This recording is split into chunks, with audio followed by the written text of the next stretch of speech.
দেশের স্বাস্থ্য খাতকে রক্ষা করার জন্য এবং দেশের সাধারণ মানুষের কথা ভেবে আমরা ডাক্তার সমাজ এই যৌক্তিক দাবিগুলো আমরা পেশ করেছি।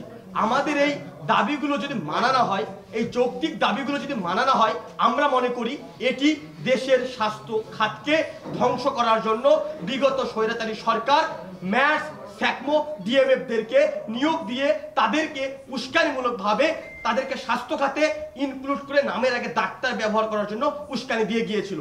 এবং তারই ধারাবাহিকতায় আপনারা দেখতে পাবেন বিভিন্ন গ্রামে ওষুধের দোকানদার থেকে শুরু করে সকলে নামের আগে ডাক্তার ব্যবহার করে, যেটি আমাদের সাধারণ মানুষকে বিভ্রান্তি করে। আগামী দিনে আমাদের এই যে বাংলাদেশ, এই স্বাধীন বাংলাদেশ যে 24 জুলাই বিপ্লবের ফলে অনেক শিক্ষার্থী সাধারণ মানুষের রক্তের বিনিময়ে আমরা যে নতুন স্বাধীনতা পেয়েছি, সেই নতুন বাংলাদেশে স্বাস্থ্য খাতকে আমরা উন্নতি করতে চাই।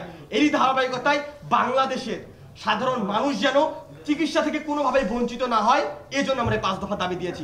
আপনাদের আরেকটা কথা বলি, আমাদের এই দাবিগুলো বাস্তবায়ন না হওয়ার পিছনে সব থেকে বড় যে সমস্যা হচ্ছে আমাদের আমলাতন্ত্রের কূটকৌশল। কারণ আপনারা দেখবেন বাংলাদেশের বিগত সরকারের মন্ত্রীগুলো থেকে শুরু করে সচিবরা সাধারণ জ্বর হলেও এদেশের জনগণের টাকায় সিঙ্গাপুরে বলেন, লন্ডনে বলেন, তারা কিন্তু চিকিৎসা নিতে গিয়েছে। তাদের একটি কথা, তারা ভারতের বন্ধু, এদেশের টাকা ভারতকে দিয়ে দেওয়া এবং এদেশের টাকা ব্যবহার করে বিদেশকে শক্তিশালী করা। তার বিনিময়ে তারা বিদেশের কাছ থেকে বিভিন্নভাবে সুযোগ নিয়েছে। কিন্তু আমরা বর্তমানে ডাক্তার সমাজ এবং সাধারণ মানুষ চাই না যে এদেশের স্বাস্থ্য খাতকে ধ্বংস করা হোক। আমরা চাই এদেশের স্বাস্থ্য খাত আবার তার প্রাণ ফিরে পাবে। এই ধারাবাহিকতায় আমরা আমাদের 5 দফা দাবি দিয়েছি। যদি আমাদের এই 5 দফা দাবি মানা না হয়, আগামীকালকে আমাদের একটি রিট আছে, যেটি 91তম রিট। যদি না মানা হয়, আগামীকাল থেকে আবারও সারা বাংলাদেশে, আমি কথাটা আবারও বলছি, আগামীকাল থেকে আবারও সারা বাংলাদেশে কমপ্লিট শাটডাউন দেওয়া হবে। শুধুমাত্র আমাদের ইমার্জেন্সি সেবা চালু থাকবে। তাছাড়া আপনারা বলেন প্রাইভেট প্র্যাকটিস থেকে শুরু করে সকল রকম সেবা বন্ধ থাকবে। এর জন্য আমি দেশবাসীর কাছে ক্ষমা চেয়ে নিচ্ছি।